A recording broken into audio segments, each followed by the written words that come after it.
Welcome to Good Money Moves, the show where we share financial tips and advice to help you feel financially empowered. My name is Jenna Taubel, AVP of Marketing here at First Alliance Credit Union, and with me today is Kristina Kovacevic, our AVP of Retail Experience. So happy to have you back with us today. Happy to be here. Before we dive into our topic today, which is all about overcoming common financial fears that people have, why don't you tell us just a little bit about yourself and your role here at First Alliance? Perfect. So as Jenna mentioned, I'm the AVP of Retail Experience here at First Alliance Credit Union.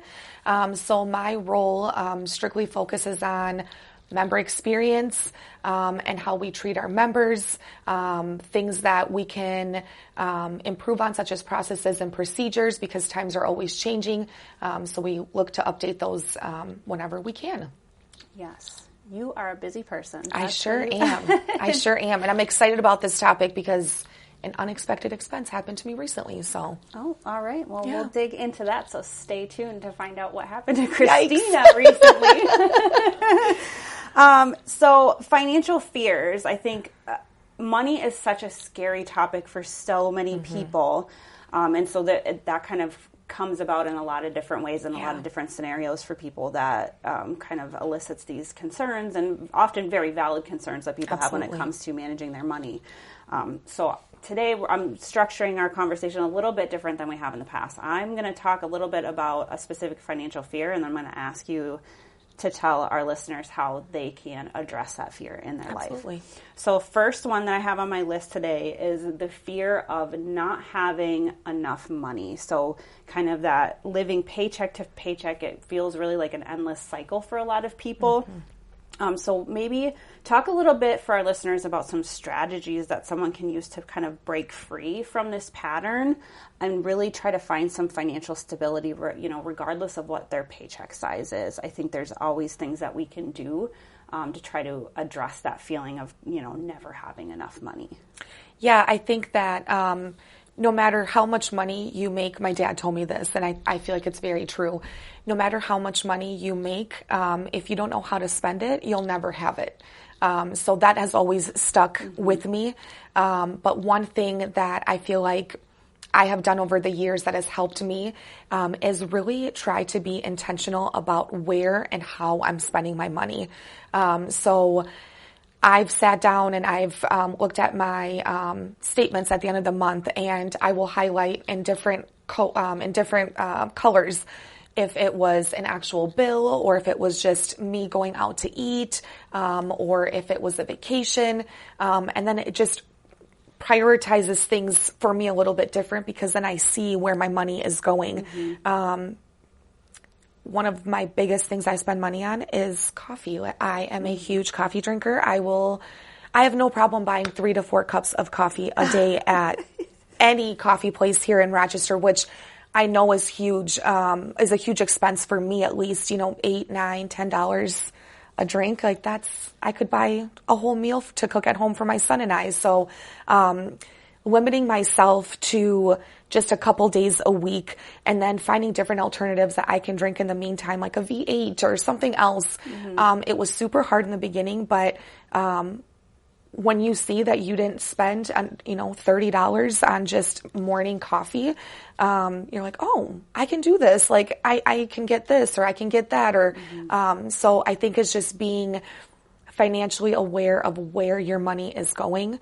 I think that's one of the biggest things. Yeah. I really like that you kind of bring it into the perspective of, it's okay to buy those things. If you have the budget available to buy that, it's okay to treat yourself every now and then, but being just mindful about how much you're truly spending on that in relation to other things that might be a priority for you can really help alleviate that feeling of, I'm struggling to get from, next paycheck to next paycheck, and just really being thoughtful and considering, okay, well, if you only have so much coming in, how do you prioritize where that money's going based on how you're spending it? And because to your point, one thing that I've always heard and has stuck with me is you spend where your priorities are. Yes. And if you realize that where you're spending isn't what your actual priority is, you are going to feel really misaligned in how you're managing your money, and it's going to feel really stressful. So Absolutely. I loved your answer for that. Thank you. The next one is a big one that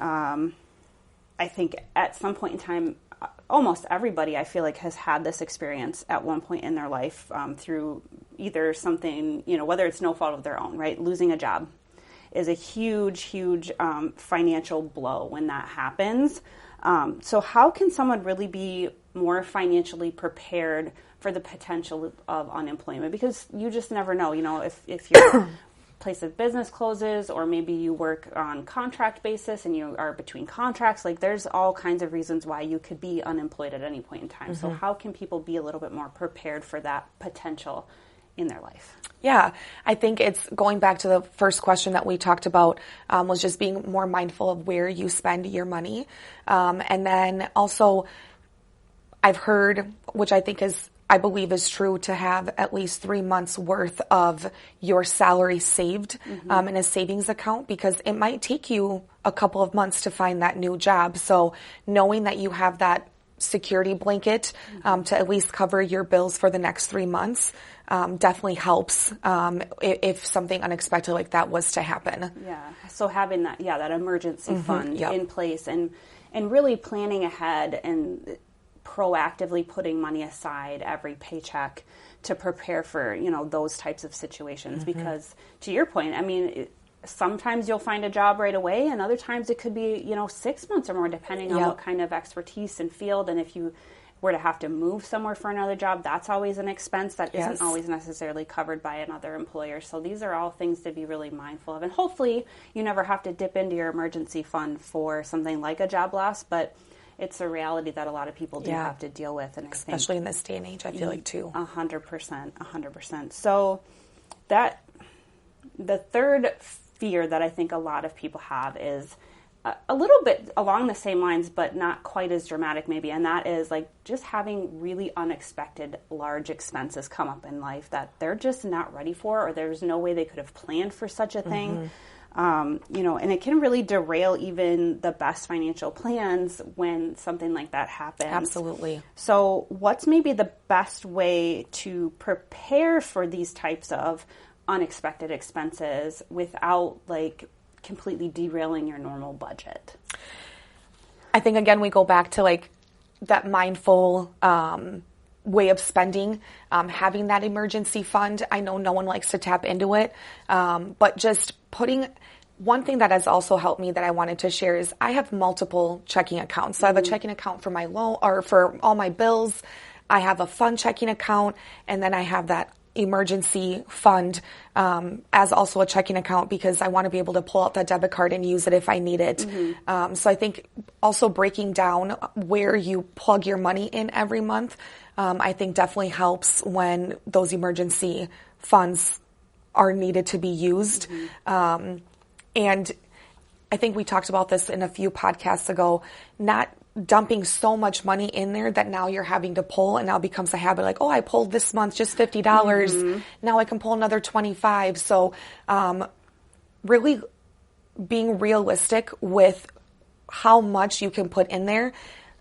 I think we talked about before, some months you might be able to put $100 in there. And 1 month you might be able to put $50 in there. It all just really depends. But any small amount that you put in there is going to continue to add up, and that balance will continue to go up and up. So yeah, and I really like the tip that you gave about kind of even structuring your accounts to provide you for those different scenarios, right? A general savings, an everyday kind of checking account, and then maybe one specifically for that emergency fund. And like you said, you're using a checking account for that. I really like having a money market account for that, just because it does earn a little bit more interest, and then I can still pretty easily access it if an emergency comes up. But having that money kind of separated out within my banking account really helps me understand how financially prepared I am for those scenarios. Because if I have to pay out, money to cover an insurance premium or something like that, $2,000, well, that's going to come out of, my savings, because I'm kind of prepared for those, are the types of things that you can kind of expect you might have to pay throughout the year. But, for something like your washer or dryer going out, those are some pretty large expenses, and that would be something where I'm like, I better tap into my emergency fund. And being able to see that clearly what's available is so helpful. Or having someone steal your phone. Oh, yes. That's what happened to me this weekend. I actually had someone steal my phone, and I went into my cell phone provider, and $920 later, I have a new phone. But I will tell you, for a moment, I'm sitting there and he told me $920. I'm like, I could charge this on a credit card and I don't have to worry about it and I don't have to pull from my emergency fund. But I'm like, but that's what my emergency fund is for, is for this expense. And so it was a tough pill to swallow. But looking back and just, over the last couple of days and thinking about that, I'm really glad that I used that, because now I'm not earning interest on that $920 on the card at, who knows, 22 to 30 some percent. That's an expense I don't have to worry about now. So exactly. Which actually, that story leads me right into my next fear that I want to talk about, and that is being overloaded with debt. Like, that is a huge concern for a lot of people. Not only they're afraid that it's going to happen, but because they're actively in it and they're just not sure, like, how are they ever going to get out of this? It's really overwhelming when you have all this debt sitting on your shoulder, like, and you're not even sure that you can manage to pay it off, especially with those higher interest rates. Like you mentioned, there are definitely cards out there with interest rates up to 30%, which is insane. So if somebody is in this, like, kind of a debt overload situation, it's really stressing them out. They're really worried about how are they going to get this under control. What are some, first steps that someone can take to start to gain some control over and really understand the debt that they're dealing with and start getting it paid down?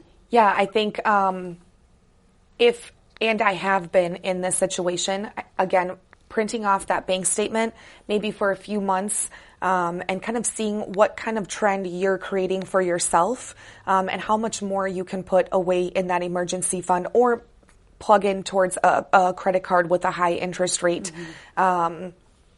I also think it would be, with those credit cards being at such high interest rates, it wouldn't be a bad idea for you to come down to one of our locations and see if we can do some debt consolidation, maybe on a personal loan. There are other options that we can do, maybe some cash out on your house if you own a house, or maybe cash out on your auto loan if you have enough equity in it. So there are different options that we can, plans that we can put together that would be more feasible, where you're able to pay that debt off a little bit faster. One thing that I feel like worked for me is, credit card companies like, oh yeah, here's a $5,000 line of credit. You don't have to take that. You can actually call them and you can say, hey, I want to drop my limit down to $1,000. So then that way you only have a little bit to spend, and it's not like, oh, I have 10,000 here, so I just keep swiping. And the next thing you know, you're maxed out, 30% interest rate. Yeah. You're never going to get out of that if you continue to make minimum payments. And I really like that you brought up that just because you have, debt in, let's say, credit cards, for example, it doesn't mean that you can't refinance that into something that's a lower interest rate and is a structured repayment plan. Because I think a lot of times what people struggle with is if they have all this debt on a credit card, they're maybe still using that credit card while still trying to pay down that debt. And that is just like an endless cycle that you really can't get out of. So doing something like a debt consolidation to a personal loan is really beneficial, because not only does it typically come with that lower interest rate, but then you have that fixed repayment timeline. So you know exactly what your payment's going to be, and you know that it's going to make a dent in that debt, and you can start to see that wiggle, move down further and further in that balance, which in and of itself can be really motivating to see that happening. Absolutely. And I think with, some of those different refinance options, you end up paying, you consolidate so much and you end up paying less than what you would have paid if you made a minimum payment on all of the things that you have.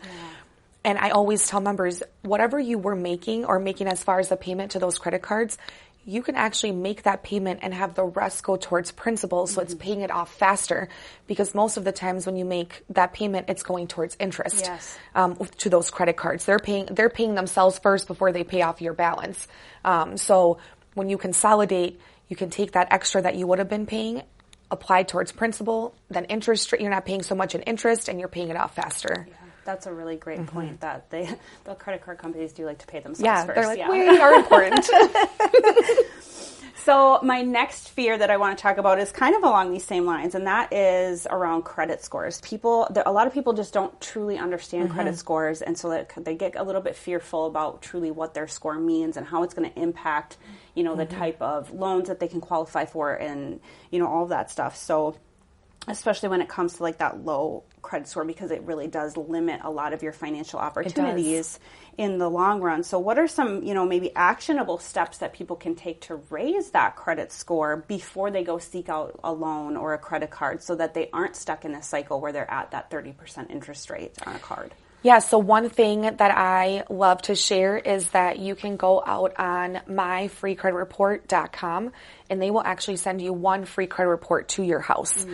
So I actually do that every year. I have an app that I use that I check, but it's nice to get that from the credit bureaus. And I go through that and make sure that, number one, all of the information that's on there, any open credit that I have, that it's actually mine. And I just look at, have I been making payments? What is my current balance? So that's the first thing I do. Second thing I do is I look at my credit card utilization percentage. So easiest one is, let's say you have a credit card for $1,000. You do not want to spend any more than 30% of that $1,000 on your credit, because as soon as you go over that, your credit card utilization goes up, and then your credit score goes down. So I think that's another big thing. And credit scores are all over the place. I had a car payment, or my first car, I paid it off, and it dropped my credit score 64 points. I'm like, what? I thought it should do the opposite. But in reality, the credit bureaus are looking at not only the balance and the utilization, but they're looking at the payment history. So for that 72 months, I'm making on-time payments every month. So that's actually raising my credit score. Well, now that that's paid off, that's gone. So that history is gone. So that's what dropped my credit score. It wasn't for long that it was there, but it definitely, I was like, well, wait, now if I want to go get a vehicle, another one, what's my credit or what's my interest going to be, because it dropped my credit score. And then lastly, credit bureaus, they like to see an installment loan, a revolving, so like a credit card, maybe a personal loan, a mortgage, and an auto loan. Well, a lot of people don't have that. So you work with what you have, make those on-time payments, don't spend any more than that 30%. And then also the one thing that I don't think people know. So I have a credit card that I've had since 2011. Sure. I am never, ever, ever going to close out that credit card, because again, it's that history that's there. So every time they try to raise and like, oh, you have $3,000. I'm like, nope, bring it back to $1,000. That card I use so it keeps that history, but never close out your oldest line of credit, because that's what's going to keep your credit score higher. If I was to close that out, I can't even imagine what would happen to my credit score. That length of history is a key component to what makes up your credit score, and along with that utilization, like you were talking about, is a huge component. So kind of it's a balancing act. It is a balancing act. And sometimes it's really hard to know, to your point, what's going to affect it positively and negatively until you see it for yourself, and and everybody's situation is different, because everybody's credit mix is different, everybody's credit limits are different, everybody's situation is just so different. And some things you can't control. So you might check your credit score one day and it's X, and then you check it a few days later and it's X. Some of those things are out of our control, because some creditors report at the beginning of the month, some report at the end of the month. So you never really. It's a moving target. Yes, it is. Yes. So the other thing that I want to talk about before we wrap up today is a fear around falling victim to fraud, which I'm thinking about this as you're talking about checking your credit report, because that is one really good way to detect if you've fallen victim to fraud or if somebody's stolen your identity, is things are going to show up on that credit report that don't belong there, and they don't belong to you. So what are obviously you can't protect yourself 100% from everything, but what are some proactive things that people can do to prevent themselves from falling for a scam or falling victim to being to fraud? I love talking about fraud. I don't like when members have to deal with fraud, but I love talking about it because I like to share the knowledge that I have. So I think the most important thing that you can do is have access to your online banking and your mobile banking. That is the quickest, fastest way for you to see if there's anything that is not something that you charged on your account. The credit report, also your financial institution, not here, not anywhere, is ever going to ask you for your full account number or your full social security number. We already have that information in front of us. So making sure that if you do get the calls or email or texts, do not click on anything. The best thing you can do is, if you're getting those messages, is to call your financial institution and speak to someone who works there where they can verify that information. We are never going to send you a text message saying that you have fraud, click on this link. Never ever will we do that. We might send you a text message like, hey, we've detected something, please call First Alliance Credit Union. Mm-hmm. And from there, yes, but we actually just dealt with fraudsters have been going out and spoofing numbers. Yeah. They've spoofed our number, they've spoofed police station numbers. So I think if you feel like, and trust yourself, trust your gut instinct. If something doesn't feel right, it's probably not. And you can always hang up and you can go onto your app or go onto your computer and look up First Alliance Credit Union phone number, and it'll give you the correct phone number, and you call us and we'll make sure that you're taken care of. Yes. Yeah. That is really great advice, and we are at time. So thank you so much for being here today. Thank you. This was such good information, and thank you for tuning in. Make sure that you subscribe to our podcast on Spotify, Apple Podcast, or YouTube right here. And if you want to learn more about how to overcome financial fears, make sure to visit our website at firstalliancecu.com, where you can subscribe to our blog and even listen to past episodes of this show. This has been Good Money Moves, and until next time, stay financially empowered.